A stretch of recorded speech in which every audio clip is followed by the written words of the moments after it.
आप देख रहे हैं इंडिया न्यूज 13। चलिए देखते हैं उत्तर प्रदेश की 25 फटाफट बड़ी खबरों को।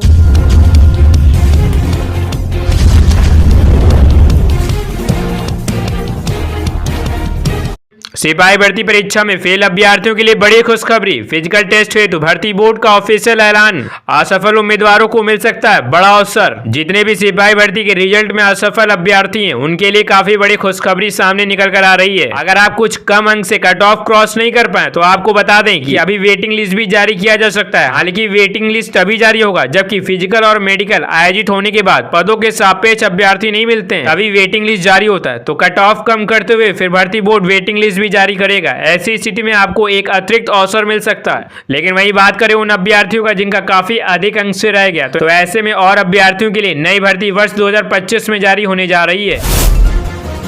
कानपुर में ढाह गंगा नदी पर बना 150 साल पुराना पुल अंग्रेजों ने 1874 में कराया था निर्माण। कानपुर और उन्नाव जिले को गंगा नदी से जोड़ने वाला अंग्रेजों के जमाने का पुल जर्जर हालत में ढह गया। इस पुल का निर्माण तकरीबन 150 साल पहले अंग्रेजों ने अपने सफर को सुगम बनाने के लिए कराया था। अंग्रेजों के जमाने का पुल ये दो जिलों के बीच सफर करने का एकमात्र जरिया था। इस गंगा पुल का निर्माण डबल स्टोरी में हुआ। हालांकि कोरोना काल से पुल की हालत जर्जर देख पुल से आवागमन बंद कर दिया गया था। देर रात अचानक कानपुर की ओर से पुल का हिस्सा ढह गया। हालांकि इस घटना में किसी जानहानि या अन्य नुकसान की सूचना नहीं आई है।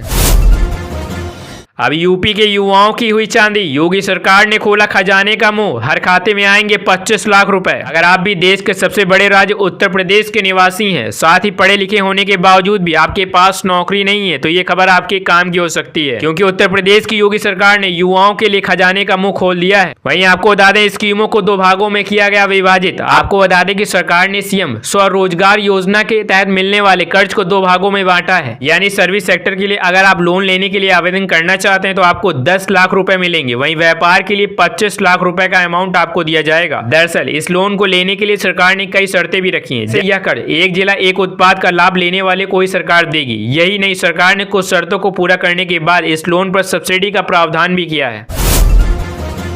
पैन कार्ड से जुड़ी बड़ी खबर सामने आ रही है। क्या फिर से बनवाना पड़ेगा सभी को नया पैन कार्ड? क्यूआर कोड वाला पैन कार्ड होगा मान्य। आधार कार्ड की तरह पैन कार्ड भी न सिर्फ आपकी पहचान बताता, तो कई फाइनेंशियल काम भी इसके बिना पूरे नहीं हो पाते। इस जरूरी डॉक्यूमेंट को लेकर प्रधानमंत्री नरेंद्र मोदी की अध्यक्षता वाली केंद्रीय कैबिनेट ने बड़ा फैसला लिया है। मंगलवार को हुई बैठक में पैन 2.0 प्रोजेक्ट पर मुहर लग गई है। इसके बाद अब पैन कार्ड बदल जाएगा और नया क्यूआर कोड वाला पैन कार्ड आएगा, जिसको लेकर सभी को पैन कार्ड नया बनवाना पड़ेगा।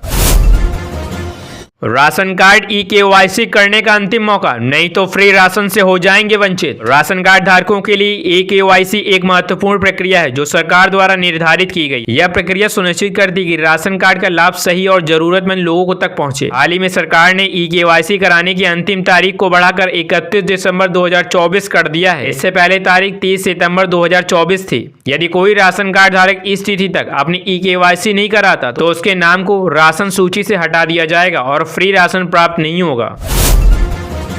यूपी में बनेगा नया एक्सप्रेसवे। किसानों से 4 गुना ज्यादा कीमत पर ली जाएगी जमीन। टावा के कुदरैल से हरदोई के कौसैया तक गंगा एक्सप्रेसवे को आगरा और बुंदेलखंड एक्सप्रेसवे से जोड़ने के लिए एक नया लिंक एक्सप्रेसवे बनाया जा रहा है। पीडा ने रेडिकॉन इंडिया लिमिटेड को परियोजना सहायक नियुक्त किया है। किसानों को जमीन के अधिग्रहण के बदले 4 गुना धन मिलेगा। यह एक्सप्रेसवे स्थानीय कृषि और पर्यटन को बढ़ावा देगा। यूपी में बड़ी कंपनियां करने जा रही करोड़ों का निवेश। हजारों लोगों को मिलेगा रोजगार। उत्तर प्रदेश में औद्योगिक निवेश का जल्द ही बड़ा बूम होने वाला है। Pine valley venture private limited, Havells India limited, Minda corporation limited जैसी बड़ी कंपनियां प्रदेश में कुल 2476.68 करोड़ रुपए का निवेश करने जा रही हैं। इससे हजारों लोगों को रोजगार मिलेगा।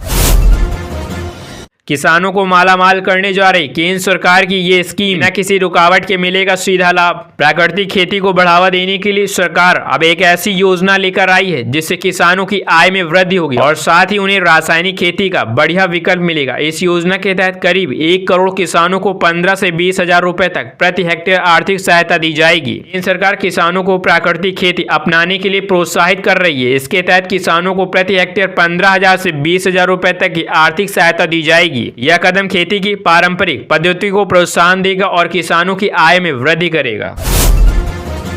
यूपी में 84 किलोमीटर की नई तीसरी रेलवे लाइन को मिली मंजूरी, 1319 गांव हो जाएं खुश। उत्तर प्रदेश में प्रयागराज से लेकर मानिकपुर नई रेलवे लाइन का निर्माण कार्य किया जाएगा। केंद्र सरकार इस परियोजना पर 1507 करोड़ रुपए खर्च कर 84 किलोमीटर लंबी रेल लाइन का निर्माण करने जा रही है। रेल लाइन का प्रदेश के 1309 गाँव के लाखों लोगों को फायदा मिलने वाला है। इसके लिए सरकार द्वारा मंजूरी मिल गई है।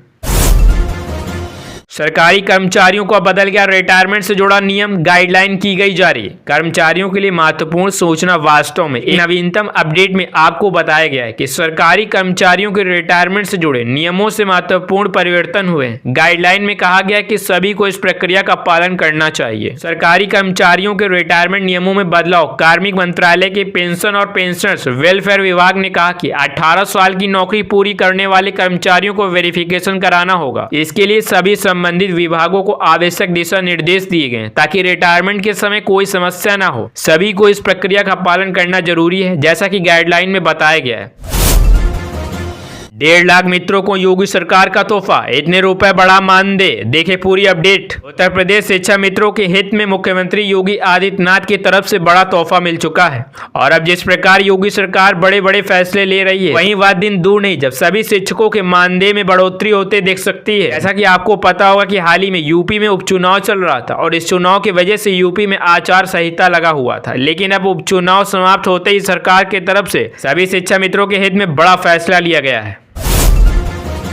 अब घर बैठे ही खुद ही निकाले 100 रुपए तक के ई स्टाम्प। उत्तर प्रदेश सरकार ने शुरू की सुविधा। उत्तर प्रदेश सरकार ने घर बैठे 100 रुपए तक के ई स्टाम्प निकालने की सुविधा शुरू की है। यह सुविधा प्रदेश भर के नागरिकों के लिए प्रभावी हो गई है। लोग स्टाम्प एवं न्यायालय पंजीयन शुल्क वेबसाइट पर जाकर अपनी गाइडलाइन आईडी से ई स्टाम्प डाउनलोड कर सकते हैं। स्टाम्प मंत्री रविंद्र जायसवाल ने online e stamp self print module का शुभारंभ किया है।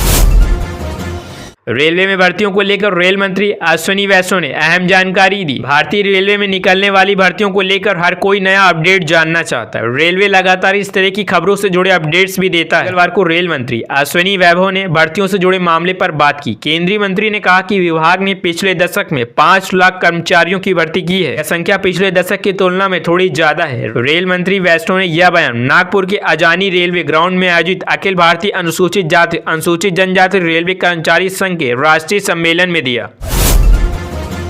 इस काम के लिए योगी सरकार ने तय की सभी डीएम कमिश्नर की जिम्मेदारी, तैयार होगी रिपोर्ट। यूपी की योगी सरकार ने राज्य से सभी जिलों के सीडी रेशियो क्रेडिट डिपॉजिट जारी कर दिया है। सीडी रेशियो व निजी पूंजी निवेश बढ़ाने के आधार पर ही अब जिला अधिकारियों को मंडलायुक्त की वार्षिक कार्य मूल्यांकन रिपोर्ट तैयार होगी। यह कदम आर्थिक विकास को प्रोत्साहित करने और प्रशासनिक जवाबदेही सुनिश्चित करने के लिए किया गया है।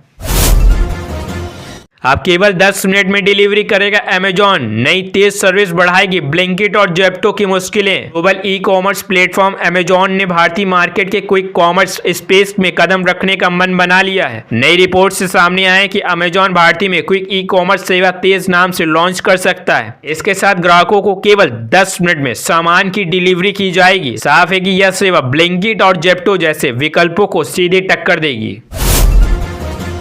संभल हिंसा मामले में बड़े एक्शन की तैयारी में सीएम योगी। पत्थरबाजों का चौराहों पर लगेगा पोस्टर, नुकसान की होगी वसूली। उत्तर प्रदेश के संभल जिले में 24 नवंबर को शाही जामा मस्जिद का सर्वेक्षण के दौरान हुए बवाल मामले में योगी सरकार बड़े एक्शन की तैयारी में। उत्तर प्रदेश सरकार ने कहा है पथराव करने वालों और उपद्रवियों के पोस्टर सार्वजनिक स्थानों पर लगाए जाएंगे, वसूली की जाएगी और इनाम भी जारी किया जा सकता है। मौत के रास्ते ले गया गूगल मैप। पुलिस विवेचना में बढ़ेगा गूगल मैप के क्षेत्रीय प्रबंधक का नाम। हादसे ने गूगल मैप की भूमिका पर सवाल खड़े कर दिए। दातागंज को फरीदापुर से जोड़ने वाले पुल पर 3 युवक हादसे का शिकार हो गए, जिसके बाद गूगल मैप के क्षेत्रीय प्रबंधक को भी घटना के लिए जिम्मेदार माना जा रहा है। पुलिस विवेचना में उनका नाम शामिल किया जाएगा। गूगल मैप के मुख्यालय गुरुग्राम में जाकर संबंधित अधिकारियों के बयान दर्ज किए जाएंगे।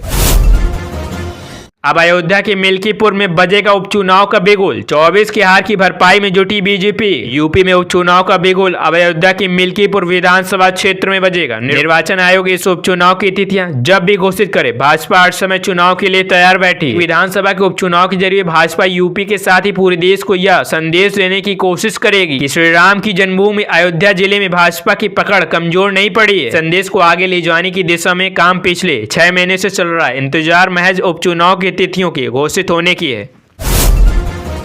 एयरपोर्ट जैसी आधुनिक सुविधाओं से लैस होगी यूपी के 54 बस स्टेशन, यात्रियों को मिलेगा बेहतर अनुभव। उत्तर प्रदेश में यात्री सुविधाओं को नई ऊंचाई तक ले जाने के लिए योगी सरकार बड़े कदम उठाने जा रही है। प्रदेश के 54 बस स्टेशनों को अत्याधुनिक सुविधाजनक बनाने के लिए उनके कायाकल्प की योजना तैयार की जा रही है। यह परियोजना पब्लिक प्राइवेट पार्टनरशिप मॉडल पर आधारित होगी। इससे यात्री अनुभव को बेहतर बनाया जा सकेगा, साथ ही बस स्टेशनों को आत्मनिर्भरता भी बनाया जा सकेगा। मथुरा में देश विदेश के साधु संत जुटे, धर्म संसद आप श्री कृष्ण जन्मस्थान को लेकर बनेगी रणनीति। अंतर्राष्ट्रीय धर्म संसद बुधवार को केशव धाम परिसर में सुबह 10 बजे शुरू हुई। इससे भाग लेने के लिए संत महंत यहां पहुंच गए। बुधवार को राम मंदिर आंदोलन में शामिल रहे संत धर्म नगरी पहुंचे। धर्म संसद में दक्षिण भारत के साथ साथ विदेशों में सनातन की धर्म ध्वजा फहरा रहे संत भी शामिल हो। आप देख रहे हैं देश का number 1 Hindi news channel India news 13, मतलब भारत की आवाज।